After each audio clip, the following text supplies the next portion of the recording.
David, thanks so much for coming in. Just tell us a little bit about where you were in the region.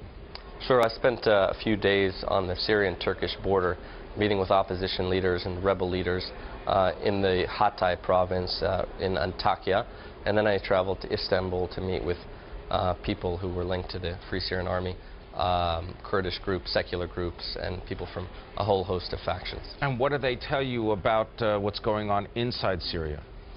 Well, they describe massacres on a level that's difficult to believe. They say that the numbers of people killed and injured that we hear about in the West are dramatically underreported.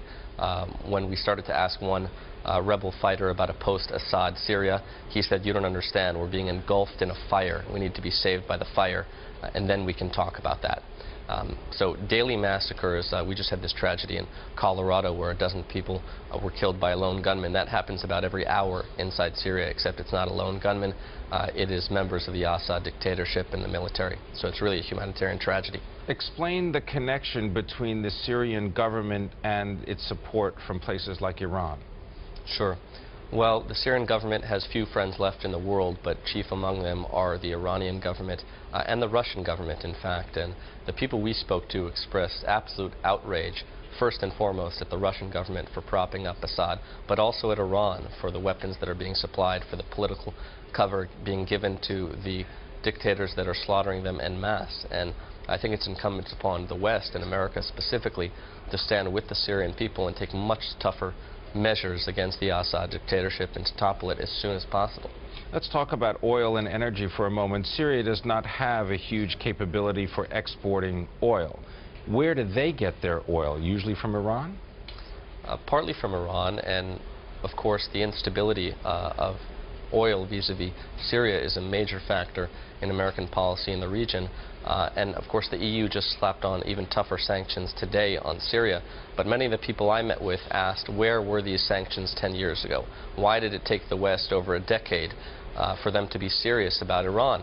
One dissident I met with named Kamal Abwani, who spent 10 years in prison under Bashar al-Assad, 3 in solitary confinement, laughed when we spoke about Secretary Clinton's denunciation that Assad had lost legitimacy to rule Syria. He asked me, where does legitimacy come from? From the military? He was legitimate from day one when he inherited power from his father, and his father was an illegitimate ruler too when he took power in a coup. And so what we're seeing is demands from Syrian opposition to take much stronger measures to topple the Assad dictatorship. What role is the Turkish government playing in this? Well, from what we heard from people on the ground, the Turks are apparently supporting the Muslim Brotherhood in a big way. And if that happens, there could be a great danger. With arms, with money, with food? Well, it depends. Of course, Turks are allowing the Free Syrian Army to sit right over its border and to plot the overthrow of Bashar al-Assad. But do they have to leave their weapons in Syria before coming over the border? They do. And I mean, I was at the Apaydin camp, which is the main housing area of the Free Syrian Army.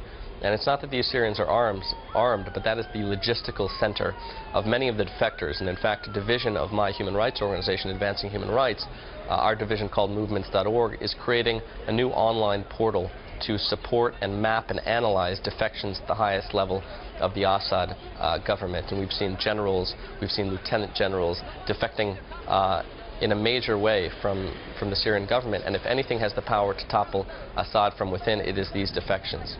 Now, Syria in the past has used Lebanon as a proxy for waging various battles for interest. Is this a proxy battle between Turkey and Iran for power in the region? I think a lot of what's happening in the Middle East is a proxy war, certainly with Iran's long arm. We recall that Syria was a housing ground for both Hamas and Hezbollah. They have one of the largest stockpiles of chemical weapons in the region. They got those weapons from somewhere. But of course, if Syria falls, it will be much worse for the Iranian theocracy as well. And as one of the last remaining outposts of Syrian support, Western attention should be focused squarely on the Iranian theocracy as well.